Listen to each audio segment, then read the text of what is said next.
Ilang beses na itong tinago sa siguradong paraan, pero nauungkat pa rin. Hindi na ito pwedeng ibalik pa sa libingan ng anak ko. Lo, bakit po may garapon ng asin dyan? Para saan po yan? Mag-iingat ka, Spencer! Si Lolo Rolly! Lo! Ang asin! Tsaka yung lighter!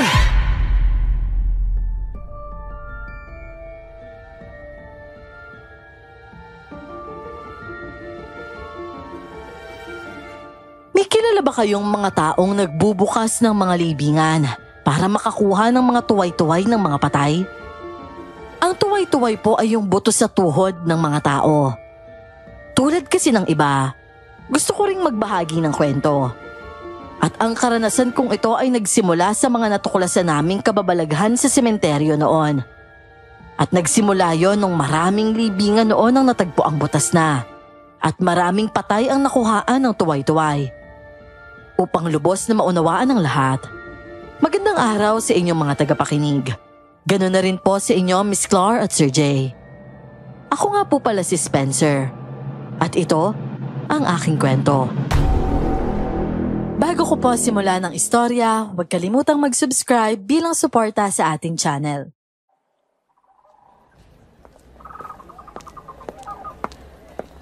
Spencer, kaunti na lang yung kandila natin Marami pa tayong sisindihan dito. Sige Lolo. Bibili na lang po ako tapos pakihintay na lang po ako dito sa pundod ni Lola. Babalik po ako kaagad O siya, sige. Pero, teka nga. Bakit parang ang dami yatang pulis ngayon? Baka sisindi lang po yung mga yan, Lo. Undas po kasi. Sige po, Lo Alis na po ako. O siya, sige. Maghihintay lang ako dito. Pero, oo nga, no? Bakit kaya ang daming pulis? Ano ba meron dito? Oh, pare! Nandito ka lang pala. Wala ko bukas ka pa Kasi ngayon, maraming tao Gusto ni Lolo Pero, teka. Pansin mo ba yung nangyayari sa paligid, Abner? Undas naman ngayon, oo. Pero, pwede ba yun sabay-sabay na magsindi yung mga pulis na to? Oo, napansin mo rin pala. Baka may disgrasya doon sa dulo. O kung anong kaguluhan na kailangan na atensyon ng mga polis. Kung sa bagay, baka nga ganun. O sige pare, naghihintay dun si Lolo. Kinulang kasi kami ng kandila Kailangan kong bumili. O sige pare, ako nga inutusan ni nanay Kinulang din kami.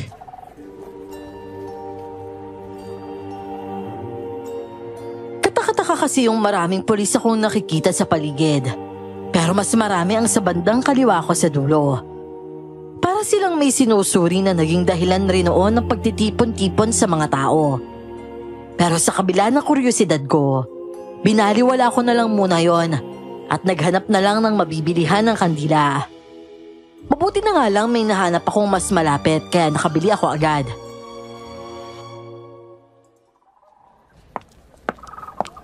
Miss, pabili naman ako na isang balot ng kandila, yung medyo malaki. Tsaka lighter na rin po pala Tapos dito sa tubig nyo, 2 rin dito. Ay nako, grabe naman yung mga taong yun. Ano namang gagawin nila doon sa tuway-tuway? Oh, Aling Goray, kayo po pala. Oh, Spencer iho. Akala ko ba bukas pa kayo magsisindi? Nagaya po si Lolo Tsaka hindi naman masyadong masikip kaya ayos lang po. Ay, oo. Kasi yung mga tao nandun lahat to. Kung sa may libingan na butas, doon sila nagkukumpulan. Pansin ko nga rin po yun Ay, Aling Goray! Aling Goray, yung libingan po ni Mang Kadyo butas din! Ano? Yung libingan ng kapatid ko? Opo, tapos sinusuri na nga po ng mga pulis ngayon. Parang inalis po yung takip tapos binalik lang ulit Halatang nilabas din po yung kabaong tapos binalik lang din. Oh, ba't naman ganun? Yung mga tinatambayan ng mga pulis?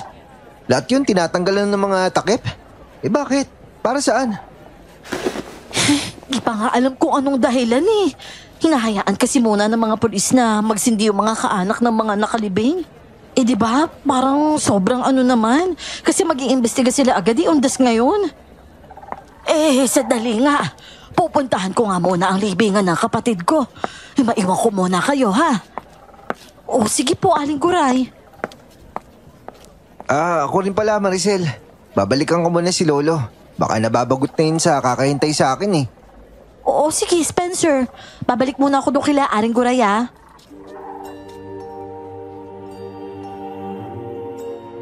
Bumalik nga ako sa kinaroroonan ni Lolo at napansin ko siyang nag-osyoso rin sa kalapit na libingan, kung saan may mga pulis din. Nilapitan ko siya at nakisilip na rin sa libingan na binuksan daw. Pansin ko rin noon na mukhang inalis nga ang pinaglagyan ng lapida. May butas kasi ito sa gilid at nilagyan lang ng bato para maitakip ulit.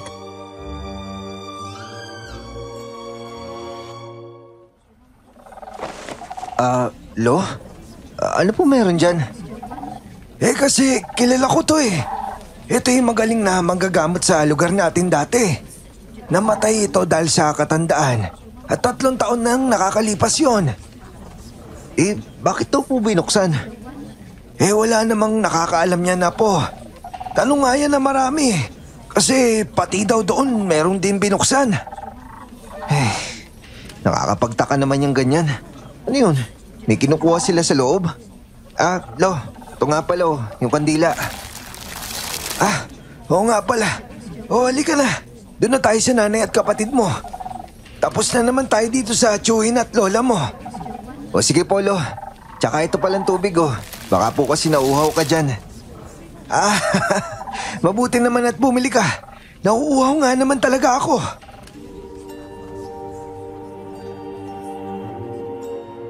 Pagkatapos naming magsindi ni Lolo sa lahat ng kaanak naming namatay, agad rin kaming umalis roon at kumain sa karinderya.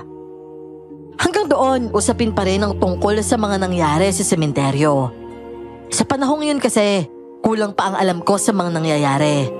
Makalipas naman ang araw ng undas, 1 at 2. Pagsapit ng 13 inimbestigahan na ng mga pulis ang mga pangyayari. At napag-alaman na ang mga patay na nabuksan ang libingan ay halos mga kamag-anak ng mga taga-amin.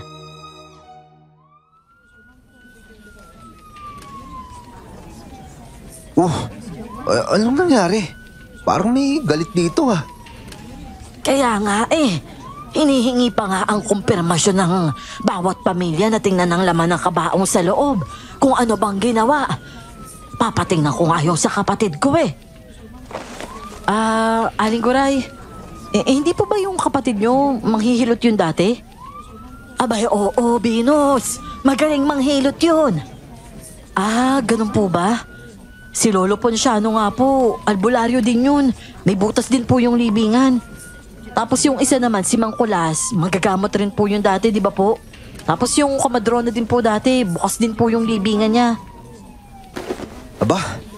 Bakit parang lahat ng binubuksan parang yung mga taong may espesyal na kakayanan? Kasi sabi ni Lolo, yung libingan na nabuksan din malapit sa libingan ni Lola, manggagamot rin daw yun di ba? Parang sinadya na sila yung bubuksan Ang tanong doon, para saan yung ganun, di ba? Paring Spencer, kumusta? Mukhang laki ng problema mo kakaisip tungkol sa mga nangyayari dyan Hindi naman, Abner. Nakapagtataka lang kasi.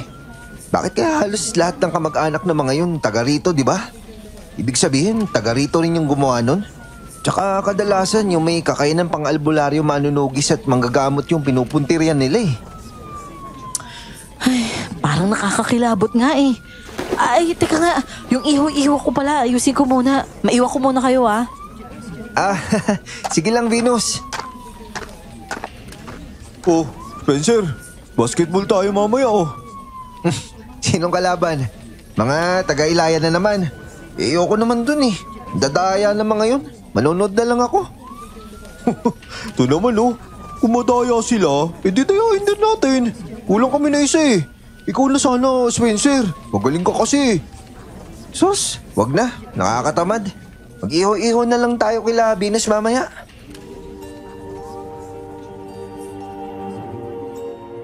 Liblib ang lugar namin pero may mga bahay sa gilid ng kalsada. Yung bahay rin namin noon, lalakarin lang ng konti, plaza na agad. Madalas ako naglalaro ng basketball at madalas kong kalaro noon si Abner. Uso rin ang riot sa lugar na yon. Lalo na kung ang kalaban sa basketball ay taga-kabilang baryo. Automatic talaga pagkatapos ng laro, bakbakan agad. At nung panahong yon, hindi pa masyadong pansinin sa akin ang nangyayari sa sementeryo. Kumbaga, nakukuha lang nito ang atensyon ko kapag napag-uusapan. Kaya pagsapit ng hapon, tumambay ako sa plaza at nanood ng basketball.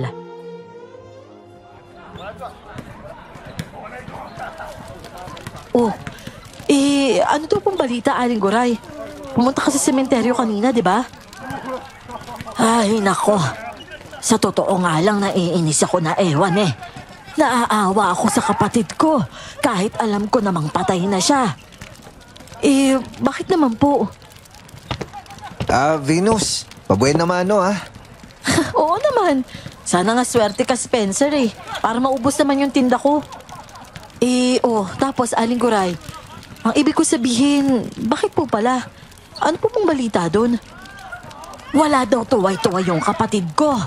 Tapos yung ibang kaanak naman ng ibang patay, ganun din. Wala raw yung mga tuway-tuway nila. Oh, hindi ba't nakakainis yun? Ano namang gagawin nila sa tuway-tuway, di ba?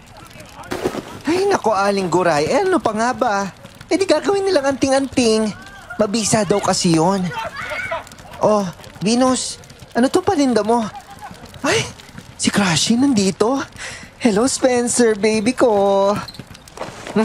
Baby mo mukha mo. Teka nga kinuha ko yung tuway-tuway, Aling Goray. Ito ba yung buto sa tuhod? Oo, yun nga. Yang gumagalaw sa tuhod natin. Yan yung kinukuha nila. Pero ginagamit talaga nila yun na pang anting-anting? Oo nga, anting-anting yan. Lalo na kapag yung tuway-tuway galing sa albularyo manunugi sa manggagamot. Mas mabisa ang araw kapag samang kukulam mo yung kinuha kaya nga si Aling Nerna, yung mangkukulam dati nun sa kabilang barangay, nabuksan din yung libingan. Naku, ibig sabihin pala, kailangan bantayan yung libingan ng tiyuhin ko. Nakapatay yun ang aswang sabi ni Lolo dati. Ay, oo nga pala. Yung panganay na anak ng lolo mo. Ay, naku naman. Buti hindi binutas yun. Oo nga po Swerte at walang butas yun. Naku, ang hirap pala niyan. Baka pagdiskitahan na rin yun Ang tapang pa naman nun ni Tio Oscar dati. Tapos ngayon, gaganunin lang siya kasi wala nang laban. Ang problema nga ngayon, paano babantayan yun? Alangan namang umupa siya ng bodyguard. Aling Goray, marami namang pulis dun Pero grabe yung mga yan. Kung pati tiyuhin ko, wag lang talaga sila magpapahuli sa akin. Mabibigwasan ko talaga yung mga mukha nun. Pero oo nga naman Paano ba yun mababantayan? Alangan naman magpuyat ako doon sa tabi ng libingan niya. Sus, pwede din naman Dalawa tayo doon. Ayaw mo ba, Papa Spencer? Diyos ko tong bading na to. Manahimik ka nga. Venus, ito pala yung sa akin Ay, Pogi, nandito ka pala? Hala, Aling Goray, yung ano? Oo, alam ko na. Mas nauna pa nga ako sa iyo nakaalam ng balita nga pala, saan ka ba pupunta? Ay, dyan lang po. Bibisita lang ako sa kabilang bayan sa tiyahin ko. Pero bago ako umalis, syempre magpo-food trip muna ako. Venus, yung kay Spencer bayaran ko na rin. Hoy, ako nga magbabayad dyan. Huwag kang epal. Ay nako, sigurado ako hindi pa yan bayad, no? Epal ka rin Dapat binayaran mo na kanina. Hindi yung inantay mo pa ako magpresenta. Diyuserang to. Babayaran ko naman talaga Epal ka lang. Anong epal? Ikaw nga dyan yung... Uy, ako lang magbabayad ng binili ko. Ano ba kayo? Venus parang wala nang gulo. Ay nako, buti ka pa Spencer. May mga gustong manlibre sa'yo. Iba talaga kapag... Oo, huwag mo na ituloy yan. Nakakahiyan At saka, ayan na naman yung mga pulis Mukhang ikaw yata yung pakay ng mga yan, Aling Goray. Nako, mukhang ako nga teka. Kakausapin ko lang muna ang mga ito. Maiwan ko na kayo dyan,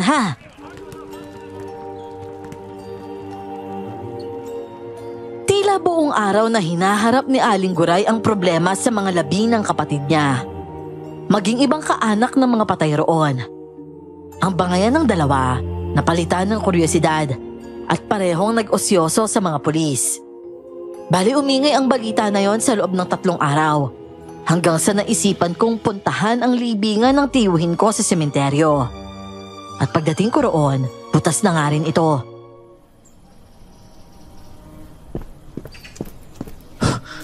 Anak ng... butas din to? Tapos ano to? Bakit parang may asin na nakakalat dito? Teka nga.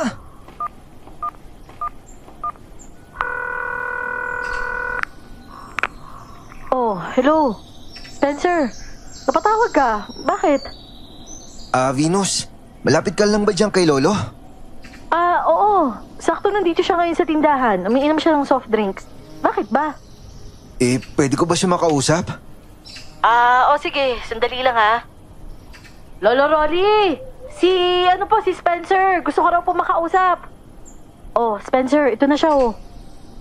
Oh, hello Apo. Bakit? Nasaan ka ba at kailangan mo bang tumawag kay Venus? Lo, nandito po ako sa sementeryo eh. Ano? At ano namang ginagawa mo dyan sa sementeryo? Lo, pinuntahan ko po dito si Tiyo. Butas din po yan libingan niya. Ano? Nako, hindi pwede yan. Baka may nakuha yung taong yan sa loob ng kabaong niya. Teka, hintayin mo ako dyan. Sa reaksyon ni Lolo, pasimple pa lang ako. Akala ko kasi noon, nagagalit lang siya dahil ayaw niyang makuhaan ng tuway-tuway ang anak niya. Pero nang dumating siya, kasama si Venus, nalulumo siya nang makitang may asin na nakakalat sa basag na semento. Anak ng... nakuha yata yung garapon. Tapos nabuksan pa. Diyos mio, hindi pwede mangyari yun. Sabi ko na nga ba hindi nila palalampasin to. Sigurado taga doon lang to sa atin. Kasi alam nila kung sino-sino yung mga dapat nilang kalkalin Wala rin tayong magagawa eh. Mukhang may bantay naman ng buong lugar pero gabi no. Paano sila nakakalusot? Baka naman kasi sa umaga lang may bantay. Tapos sa gabi wala na. Ay, nako. At talagang maling-mali ang ginawa nilang buksan nila ang anak ko. Spencer, ipagbukas mo nga itong libingan niya bukas. May gusto akong makitang bagay dyan sa loob ng kabaong niya kung nandyan pa. Talagang itong magnanakaw na to. Hindi nila alam ang mga ginagawa nila. Magdudulot ng kapahamakan niyo sa lahat kung sakali may kinuha sila. Tapos, ay nako, may asin pa nakakalat dito. Kalma lang Polo. Asikasuhin ko po kaagad to bukas. Huwag po kayo mag-alala. Irereklamo ko po ito kaagad. Oo nga, Polo. Ito po Magtubig po muna kayo. Mukhang hindi na po kayo mapakali. Kasi, hindi talaga biro ito Delikado itong ginawa nila. Mapapahamak ang karamihan dito. Nako, kung sino man yung taong yun, sana naman kayanin niya. Sa totoo lang, hindi ko maintindihan si Lolo noon. Para bang may malaking bagay na baon si Tiyo noon sa kanyang libingan. Pansin ko rin kay Venus na parang nalilito rin siya. Pero dinaan na lang niya sa malalim na paghinga. Nanatili muna kami roon. Si Lolo nakaupo lang sa ibabaw ng isang libingan. At halata akong problemado siya.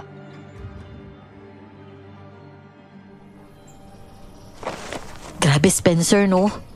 Parang dinamdam talaga ng lolo mo yung nangyari sa libingan ng tsuhin mo Kahit sino naman siguro, masasaktan talaga sa nangyari. Isipin mo, kahit sabihin nilang patay na sila, tao pa rin sila, no? Wala man lang silang respeto sa patay na may-ari ng mga bagay na kinukuha nila. Ano palang plano mo ngayon? Susundin ko na lang yung gusto ni Lolo. Ipapakalgal ko bukas yung kabaong ng patay. Siguro mas mabilis na lang tong prosesong to kasi ganito talaga yung problema dito sa sementeryo, di ba? Alam mo siguro, subukan mo na lang i-report. Ganun na lang para mas mabilis. Baka kasi iba yung proseso na gagawin mo, tas biglang mapatagal pa. Oo nga, no? Sige. Ganun na lang pala.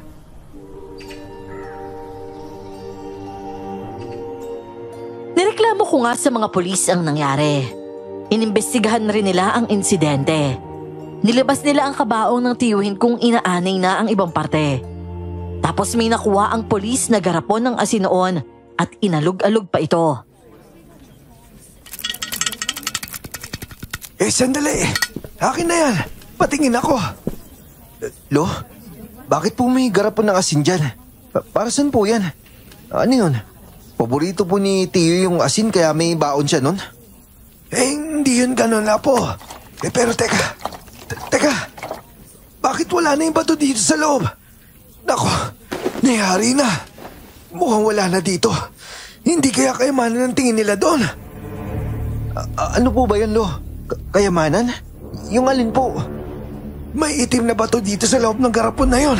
Pero ngayon, eto, wala na. Ay nako, napakadelikado nun. Diyos ko naman, hindi na maganda to. Nandun yung pag-aalala ni Lolo tungkol sa tinutukoy niyang bato. Pero hindi siya gaanong nagbigay ng impormasyon sa harap ng mga pulis na nandoon.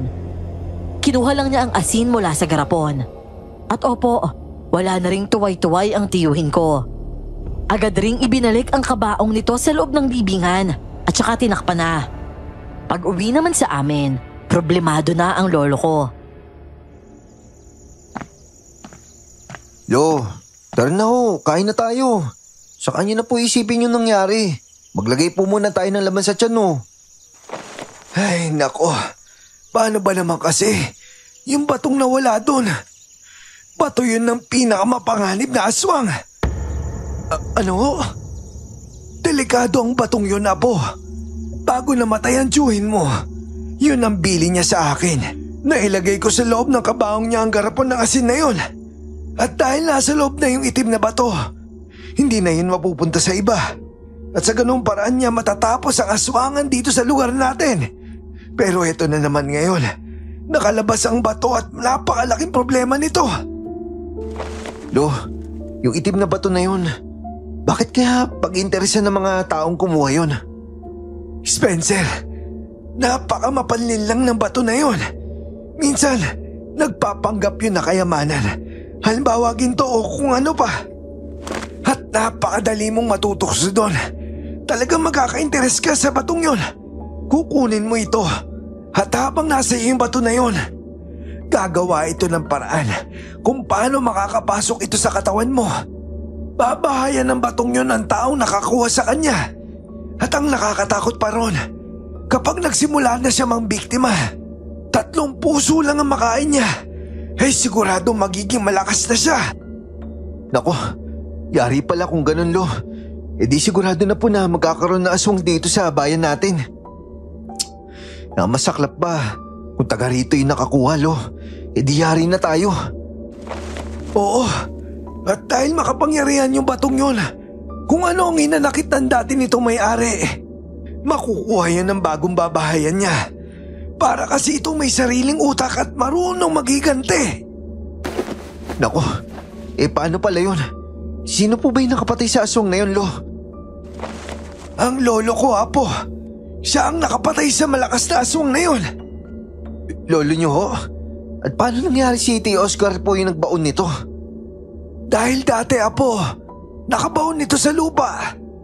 Ang kaso, meron nakahukay sa panahon ng tatay ko. At ginto ang patingin ng taong yun sa batong ito.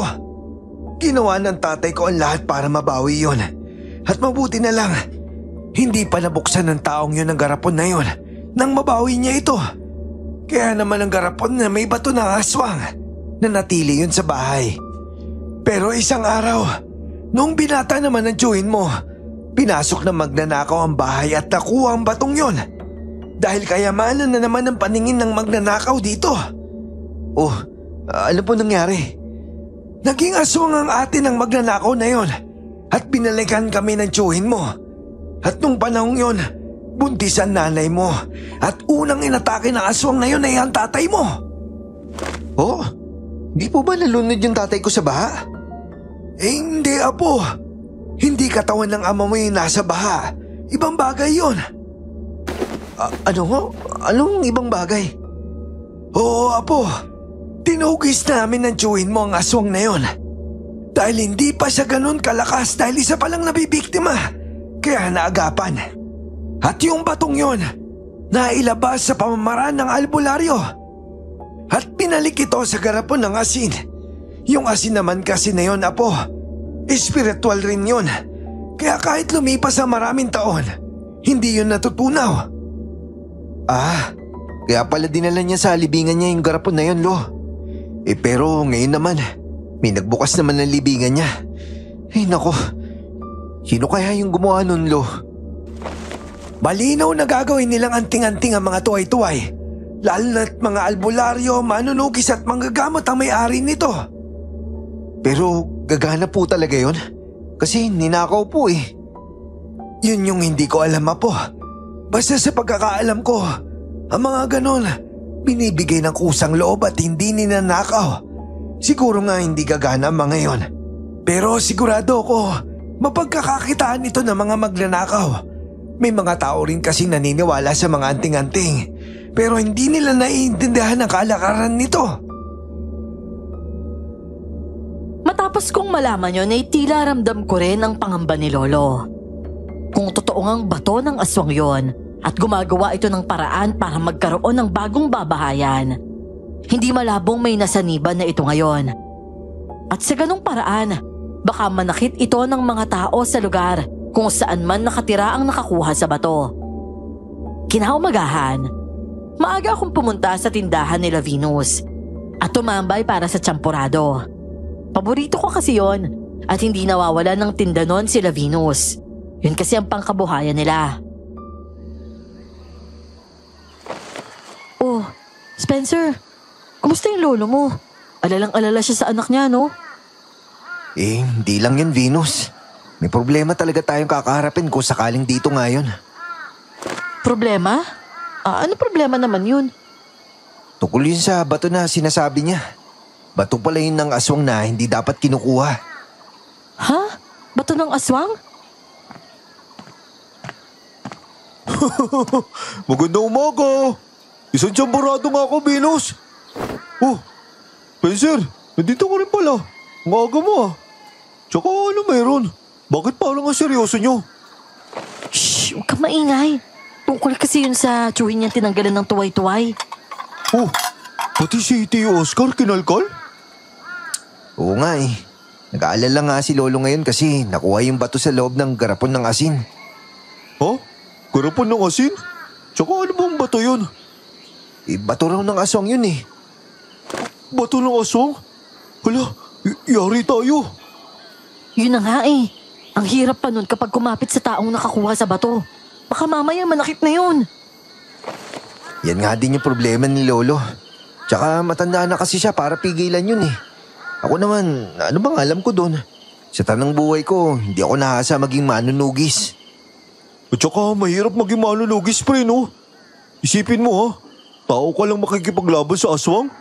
Naku, hindi madali yun no? Lalo na't sabi mo nga, hindi ka nahasa sa ganun.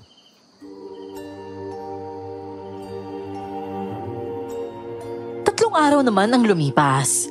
Sa umaga noon, lumabas ako ng bahay at pumunta sa tindahan nila Venus para bumili ng makakain.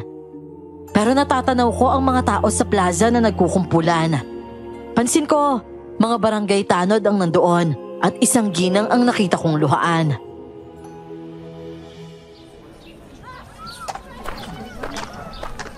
Apo, anong ginagawa ng mga tao dyan sa plaza ng ganito kaaga, no? Hindi ko nga po alam, Lo eh. Tsaka, o nga pala, gusto niyo po ba ng lugaw, Lo?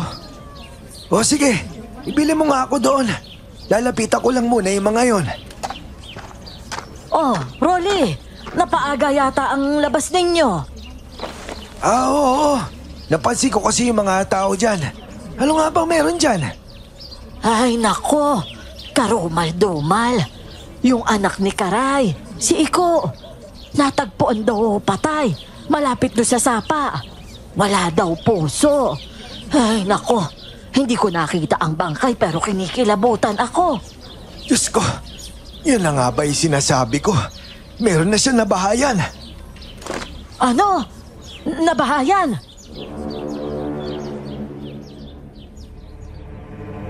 Nang Nagsimulang magpaliwanag si Lolo kay Aling Guray.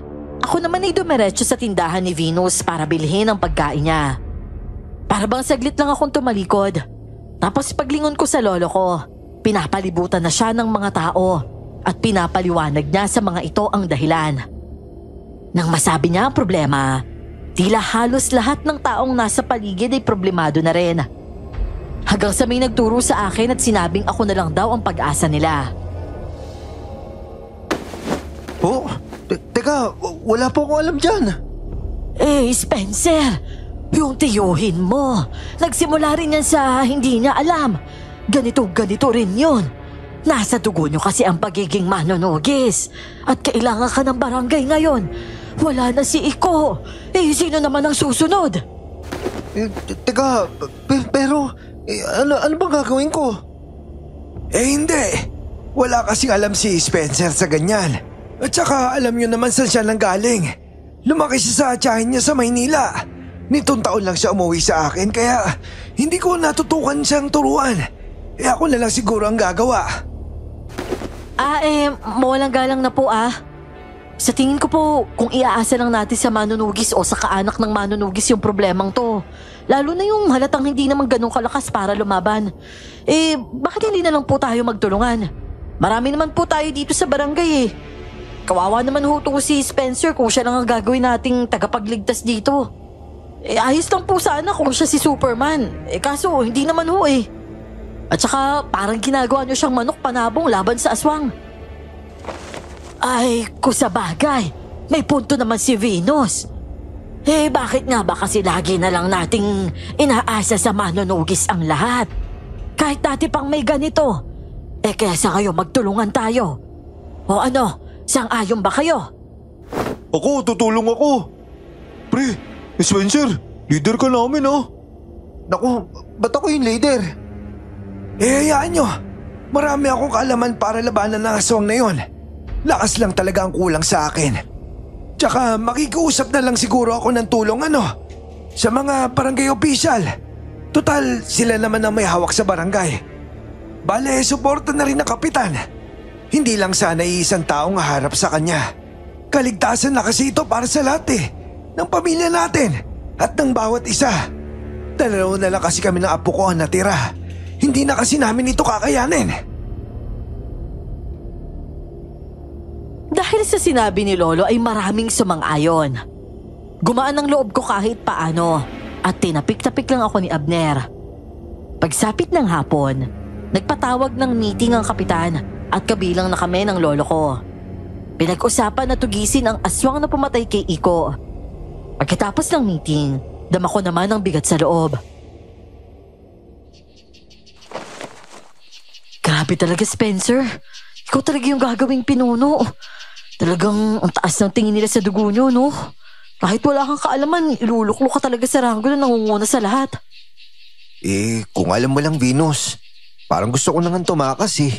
Ginawa nga akong leader pero plano naman ni Kapitan lahat yung masusunod. Kasi ako, hindi ko talaga alam eh. Paano ba sisimulan yun? Ano bang dapat gawin para matalo yung aswang na yun, di ba? Saan ba siya tutugisin? Ako, ang hirap talaga. Ay nako, sino ba kasi yung mga taong nangungunang magturo sa'yo? Basta-basta na lang sila nagtuturo. Hindi man lang nagtatanong muna kung kaya mo. Alam nyo, yung utak talaga ng mga tao dito sa barangay natin, utak ewan eh. Basta-basta na lang kumukuha ng wala namang alam. Buti sana kung napag-aralan pero hindi naman eh. Ay, Diyos ko, nasistress talaga yung bangs ko sa mga tao dito. Ganun talaga yung mga tao ngayon eh. Basta na lang magsasalita. Pero kung ilalagay mo sila sa sitwasyon, hindi naman nila kaya. Tapos kapag mahina, tapos talo, sasabihin, tanga. Tapos walang kwentang manunugis. Ay nako, tapos ano gagawin nila dito kay Spencer? Mahirap bang intindihin yung salitang wala siyang alam? Nakakaya kasi.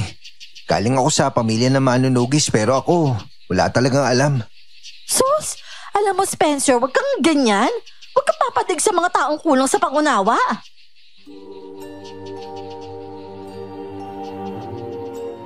Hindi naman sa nagrereklamo ako sa obligasyon na pinapataw nila sa akin. Ang rason ko lang kasi, basta na lang ako tinuro para gawing pambato laban sa aswang. Hindi naman porket nanggaling ako sa pamilya ng mga manunugis. May rason kung bakit lumaki akong walang alam sa bakbakan. Sino ba naman kasing mag-aakalang babalik ang aswang? At isa pa, sa henerasyon na yon, laos na ang aswang at marami nang hindi naniniwala sa mga ito.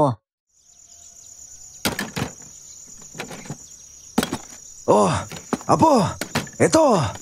Pumili ka na lang ng sandatang gagamitin mo. Hawakan mo yung bagay kung saan kahiyang. O sige, Polo. Salamat. Eto, Polo. Ano pong tawag dito? Yan ang kampilan. Pag-aari yan ni Tandangguni. Yan yung nakapatay sa malakas na uri na aswang dito. Yung alan noon. Pero matagal na panahon na yun na nakakalipas. Ito po. Sobrang luma naman po ng itak na to, lo. Tsaka manipis na at mukhang maliit na. Pero alam kong itak to eh. Oo, itak nga yan. At kaya lang naging ganyan dahil sa kalumaan. Kasi paulit-ulit ng pinalas, inayos, at ilang beses na rin nabungal. Pero ang kwento niyan, Harimundo na nakalaban niyan. Kapanahunan pa ng dato, pag-aari yan ni Ginoong Dakulan. Hindi natin ninuno pero pamana yan na isang kaibigan, kaya nasa pamilya pa rin natin yan. Isa yan sa pinakamabisa sandata laban sa mga aswang. Yung gamit po ng lolo niyo dati, lo. Si Amang. Yun buntot pagi ang gusto nun. Ito, pero medyo sira-sira na. Pero spiritual ito. At meron itong basbas ng kaibigang babaylan. At sa tiyuhin mo naman, yung punyal at 45 na baril. Spiritual din ang bala niyan, kaya mabisa rin sa aswang. Pero dalawa na lang yata ang meron dyan. At baka kapusin na rin tayo. Sa dami naman ho, ang hirap naman po mamili dito, lo. Alin po ba yung mas nakakatakot na sandata laban sa kanila? Kung gusto mong kinatatakutan talaga, eto, pero mahihirapan ka nito, Apo dahil maliit lang. Ano po yan, lo? Punyal? Babay lang panday ang may-ari nito. Kakaiba ang kwento niya na po. Noong panahon niya, may bangin na gumuho. May batong kakaiba doon na parang pinaghalong itim at pula. At nang makita niya yon, sinuri niya at pagtanto niya na pwede pala na gawin yung sandata. Pero na makabuo siya, naputol ka agad yon. Hindi ganun katibay ang bato. Kung ganun, lo, paano po nabuo to? Alam mo ba yung buhangin sa ilog? Yung mapipinong buhangin na may halong balani. Oo, nagtiyaga siya mag-ipon ng maiitim na uri noon. Gumamit siya ng maliliit na batong balani. Hanggang sa nakaipon siya na isang baso. Hahaluan niya ng pilak yon. At yan, naging punyal na. Napaka-natural ng sangkap. Aba, kaya pala kinatatakutan niya na aswang, lo, no? Kasi may pilak palang sangkap yung punyal na yan. Ang angas din pala nito. Tapos yung huling gumamit niyan, nilublob sa asin na nasa garapon bago silaksak sa aswang. Pinagsamang pilak, balani at asin. Kaya sigurado ang pagkamatay ng aswang.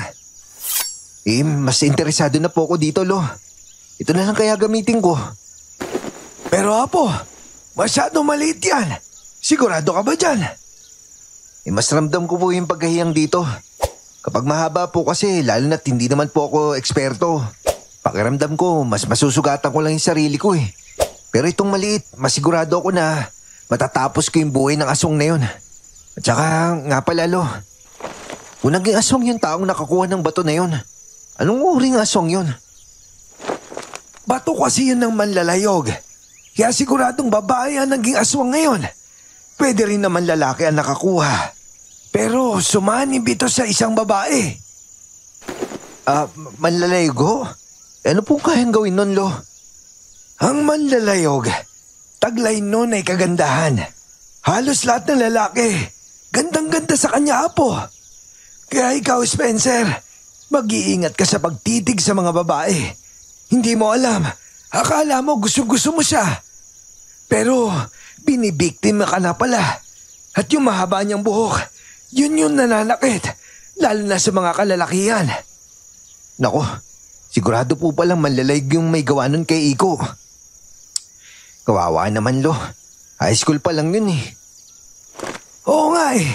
Nakakaawang bata. O siya, ayos ka na ba dyan? Itatago ko na kasi ito dahil ipepresenta ko to mamaya sa barangay official. Tsaka sa ibang binatilyo na rin na sasama. Maraming salamat po, Lo. Tsaka akin na din po itong asin. O sige, kunin mo na.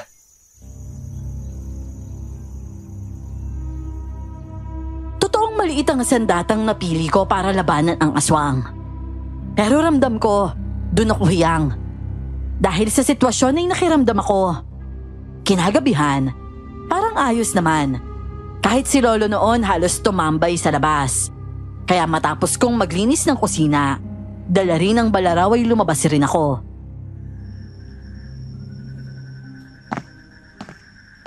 Lo, ang tahimik ng gabi, no? Oo nga eh. Sa ngayon, medyo nahihirapan pa siya magkontrol ng sarili niya. Kaya madali lang yun mahuli. Pero sa oras na makatatlong biktima na siya, magiging mautak na yun. Dahil magiging okupado na ng pag-aaswang ang katawan niya. Kung ganun pala, Lo, kailangan na ho pala natin pigilan kaagad sa lalong madaling panahon. Oo, Apo. At saka, pasensya ka na ha. Ikaw kaagad ang tinuturo ng mga tao. Hindi, ayos lang po yun, Lo. Iniisip ko na nga lang na swerte ko. Kasi ang laki ng tiwala nila sa akin eh. Kaya gagawin ko na lang po ang lahat para matapatan yung aswang na yun. Ay, nako. Yung mga tanod, nandyan na. Mukhang magroronda na tayo. Spencer! Pre! Tahimik ng gabi, no? Oo nga, Abner eh. Pero malay natin, pinapanood lang din tayo. Naisip ko nga din yan eh. Baka nga habang pinagpapalanuhan natin yung lahat, nakikinig din siya. Malabo yun, Abner. 3 araw iintayin ng taong yun ang proseso ng pag-aaswang. At wala pa sa sarili yun ngayon. Wala siyang ibang gusto kundi manla pa. Kaya kailangan natin mag-ikot sa buong baryo para matuntun kung nasaan siya. Kung gano'n, Lo, tara na ho. Umalis nga kami noon at pinuntahan ang mga bahay-bahay. Nagtatanong kami kung may nararamdaman sila. Ayon naman sa mga ito ay wala daw. Tahimik rin noon ang gabi at wala ngang kahit isang asong umaalulong.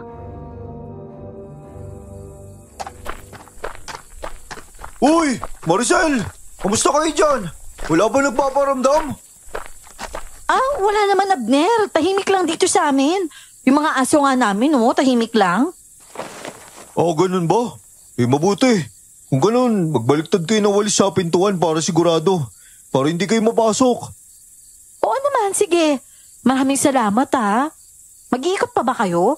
Uy, mag-ingat kayo Aswang yun, delikado yun. Lalo ka na, Spencer. Sus? Si Spencer kagad na alala. Ang harit mo talaga, Maricel.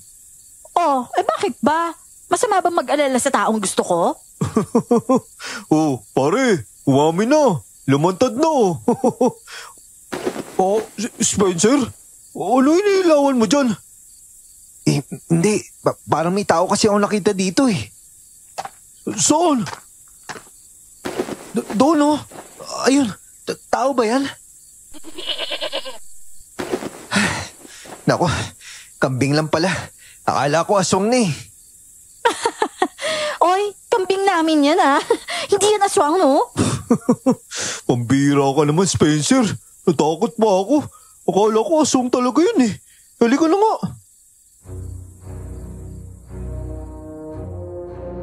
Nakita ko na ang kambing pero may nakita pa rin kasi talaga akong figura ng taong tila gumagapang palayo. Kaya ako nilapitan. Yun nga lang, paglapit ko nawala agad ang figura ng taong yon. Kaya ilaw ko ng ilaw kahit na hinihila na pala ako ni Abner.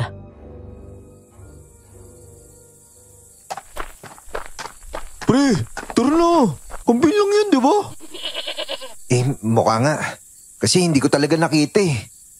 Nakita ba yung alin? Yung kambing. Sus Mariosep, tara na nga. Nandun na yung iba Halika na, pre. Pero, pre, ano ba talaga yung nakita mo? Tao ba talaga o kambing? Kahit sabihin kong tao, wala naman akong pruweba na maipapakita eh.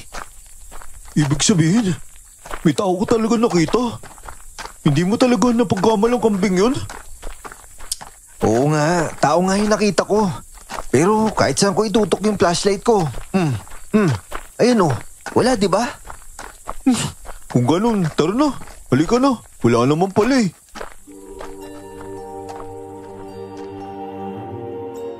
Nagpaubaya ako sa paghila ni Abner. May nakita kasi akong isa sa mga kasamahan namin na nagawi rin sa lugar na yon. Kung talagang may tao roon, ibig sabihin nakita na niya. Pero wala. Sumunod na lang kami sa mga kasama naming manunugis. Kasama dun si Lolo. Hanggang sa nakarating kami sa bahay ng namatayan at malungkot ang mga taong naroon.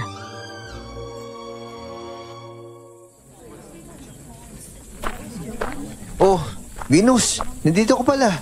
Gabi na. Oo nga, Venus. Gabing-gabi na tapos nandito ka.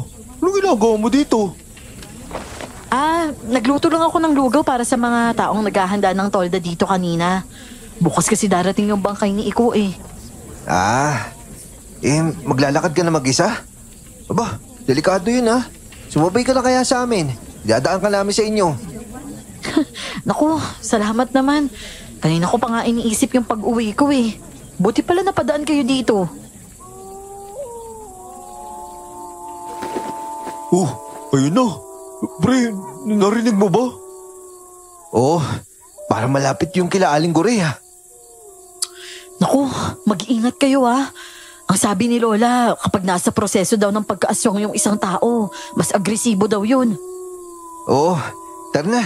Dadaan ka namin sa inyo. Oh, doon na kaagad tayo pupunta kila Goray. Kailangan natin maabutan yan bago pa yun makapambiktima. Oo, sige ho. Venus, tara na. Hawak ka na sa akin. O sige na Abner, mauna ka na. Ayos lang ako, hindi naman ako takot eh. Sus, sasabay ka lang kay Spencer eh. Hoy, mamaya na yung ligawan ninyo. Sumunod na kayo. O sige, Holo. Venus, tara na. Salamat Spencer ha.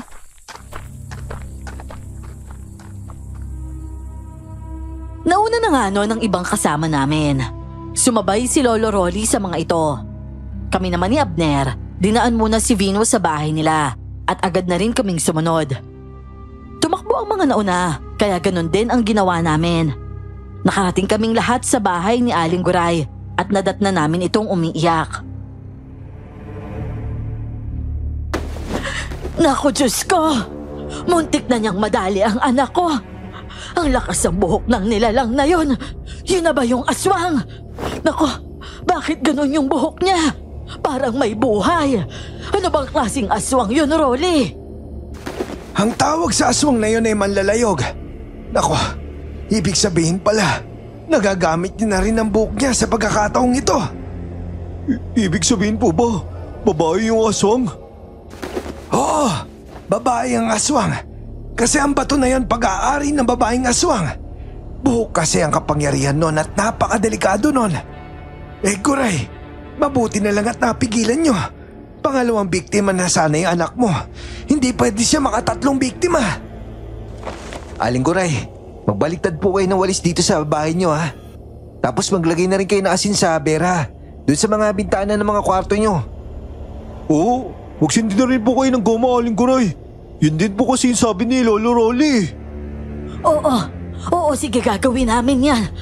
Naku Diyos ko, salamat talaga sa inyo. Kung hindi kayo dumating, baka nakuha niya ang anak ko. O siya, sige Goray. Mag-iingat kayo ha. Kasi mga binatili yung binibiktima niya. Lalo na't malapit na siya makabiktima ng 3. Talaga manlilin lang na yon ng mga kalalakihan. Naku Diyos ko po, mga lalaki pala ang hilig niya. Ay naku, kakaibang aswang pala to. Hindi sanggol o buntis ang inaatake niya, kundi mga binata. Nag-ikot pa kami nung gabing yon, pero hindi na namin siya nahuli. Halata talagang nanonood lang siya sa amin. Mga madaling araw na kami noon nakabalik sa bahay at sinulit ko ang tulog hanggang 9:00 ng umaga. Pagsapit naman ng tanghali, Umalingaw-ngaw ang balita tungkol sa 2 patay sa iba't ibang baryo. Doon na napagtanto ni Lolo na nakatatlong patay na siya. Ay, wala na. Ganap na talaga siyang aswang. Nasa katinuan na siya ng bato ngayon. Ibig sabihin niyan, Lo, malakas na siya ngayon? Malakas talaga. Kaya ikaw, wag mong aalisin ang balaro mo sa katawan. Tsaka ito pala, nakalimutan ko ibigay sa'yo. Oh, Ano po, Tolo? singsing. Pero hindi ito ordinaryo. Espiritual ito. Hindi ito kagandahan pero mabisa. Binata ka kasi, Apo. At hindi malapong punterihan ka ng aswang na yun. At ang nagagawa ng singsing na ito ay hindi kanya magagawang maakit kasi matibay na proteksyon ang nakabalot dito. Mahirapan siyang basagin yun. Singsing? Pero parang gawa rin to sa bato, Lo. Oh, yung bilog sa gitna, naglalaban niya ng iba't ibang sangkap na panlaban sa aswang. Habang hawak ang singsing na yon ay tinapat ko ito sa araw. Sinubukan kong silipin ang loob nito. At tulad nga ng sabi niya, marami nga akong maliliit na mga sangkap na nakita. Pero imbis na suotin yon, ginawan ko ito ng tali at nilagay sa bewang ko. Ang rason ko kasi, kapag sa kamay ay makikita yon. Kapag ikinwintas ko naman, iisipin ng lahat na may agimat ako. Mas maigi na nga na nasa bewang yon dahil nakatago. Kinagabihan noon, rumonda ulit kami pero negatibo pa rin ang resulta. Hanggang sa lumipas ng 3 araw at wala pa ring umatake. Sa pagkakataong yun naman ay pinaglalamayan na si Iko. Grabe no, nakakalungkot naman tong lamay ni Iko. Halos wala talagang pumunta. Mga tanod lang yung marami dun kagabi. Paano? Natatakot kasi. Ay lumabas ang bahay nila. Siyempre, malaking banta yung aswang sa baryo eh. Pero, ay nako, pasensya na lang talaga kay Iko. Oo nga pala. Ang sabi ng nanay niya, ikaw daw yung magdadasal doon tuwing gabi. Simula daw mamaya yon? Oo nga eh, wala naman kasi silang ibang makuha. Ako lang naman yung may nobena at marunong sa ganun. Naghahanap pa nga ako ng kasama eh, kahit isa lang. Oh, ano ba yan? Baka sakaling kaya ko rin gawin yan. Gawain ng babae to, no? Kaya mo ba talaga to? Kung kasama lang naman kita, ba't naman hindi? Kailangan kasi dito mabilis kang magsalita ng Latin. Ano, kaya mo? Latin? Naku, magkakanta bulol-bulol ako niyan. Ganyan din si nanay dati. Sumasama pa ako nun at sa ulo ko na yung mga pinagsasabi niya noon. Oh, talaga? Baka naman memoryado mo pa ngayon. Samahan mo kaya ako? Kita mo to. Nung ako sabi mo hindi ko kaya. Tapos si Spencer, makiusap lang. Sasamahan mo ka agad? Grabe ka naman bilis sa akin. Halata si Spencer yung gusto mo eh. Stoy, ano pinagsasabi mo dyan? Oh, at saka bakit ba Abner? Ano naman kung si Spencer nga yung gusto ko? Aray ko naman. Hindi kayo na. Kayo na lang mag-uusap ng Latin. Mga kagang kayo. Si Abner naman, oh. Sus, huwag mo lang ako sayuin, pre. Ayos lang talaga ako. Ilalaklak ko na lang to ng tuba mamaya. Bibili ako ng 1 galon kay Manong Bukoy. Diyan na nga kayo.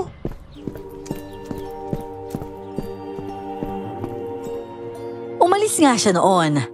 Dahil iniwan niya kami ay para naman akong nahiya na humarap kay Venus. Sunod-sunod ang tighim na ginawa niya. Hanggang sa natawa na lang ako sa sitwasyon at sinundan din niya. Ewan ko talaga dun kay Abner. Uy, Spencer, baka magkahalabuan kayo nun ha. Pasensya na agad ha. Bakit? Totoo ba yung sinabi mo? Anong totoo? Hindi kalimutan mo na yun. Pero mamaya subukan mo kong samahan. Baka kasi kaya mo pa naman eh. Wala kasi talaga akong kasama. Oo naman. Mga anong oras ba umpisa nun? Mga 7:00 daw ng gabi. Tama. Bandang 8:00 pwede ka na magronda. O siya sige, kawawa ka naman kung wala kang kasama eh. O sige, bibigyan kita ng inihaw mamaya para may baong ka naman.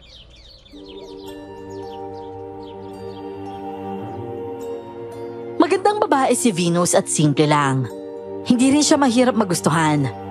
Pero sa pagkakataon kasing yon, may ibang babae talaga akong nagugustuhan. Yun nga lang, mas matanda siya sa akin ng 5 taon.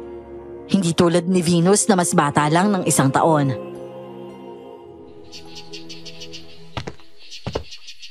Apo, magdonobena ka sa patay mamaya. Anong oras daw yun? Tagasagot lang po ako, Lo. Wala po kasing kasama si Venus. Bali mga alas 7 daw po ng gabi yun. Tama-tama sa bandang alas 8, alis na po kami. Kung ganun alas 6 pa lang, maghapunan ka na. Kasi mamaya may mga tao daw na pupunta roon. Pero kailangan nila ng tagaprotekta. Naaawa rin kasi ako sa namatayan dahil walang dumadalaw. Ang saklap naman kasi noon. Oo nga po, Lo eh. Pero ayos na din po yan. Sasamahan na lang ng mga tao para ligtas din. Kaya nga. O sige na, magsaing ka muna. Ako nang bahala sa ulamin natin para pagpatak ng alas 6, makakain ka na. Sige, Lo.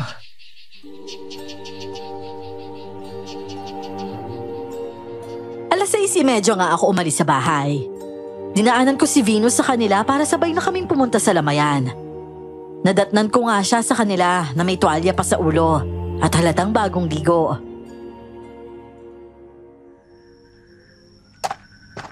Oh, gabing-gabi na, Venus ah. Ba't ka ba naligo?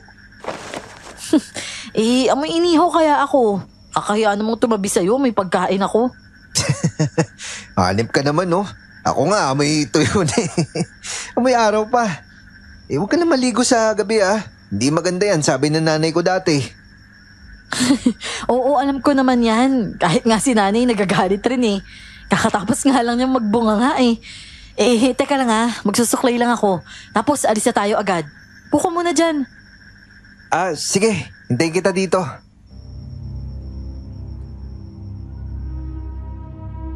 Habang hinihintay ko nga siya noon ay naririnig ko naman ang alulong ng mga aso sa malayo. Kaya napatayo ako noon at napatingin sa kung saan ko ito naririnig. May nakita akong mga ilaw sa daan na parang pinupuntahan nila kung saan umaalulong ang mga aso. Pero maya-maya ay nawala rin.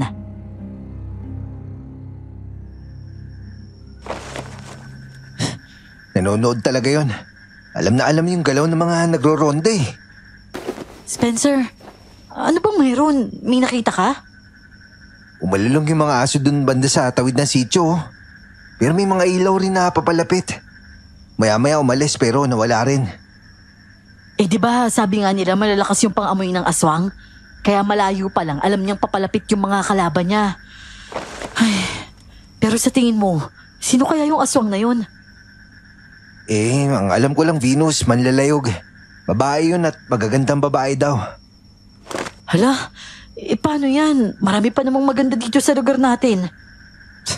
Sabi nga ni Lolo, mag-ingat daw sa nararamdaman eh. Kasi baka mamaya akala ko gusto ko talaga yung babaeng yun. Yun pala, panggayuma yun ng aswang. Ay, ganun ba yun? Ano nga eh? Maganda ba ako, Spencer? Baka kasi mamaya nagagandahan ka sa akin tapos iniisip mo aswang ako.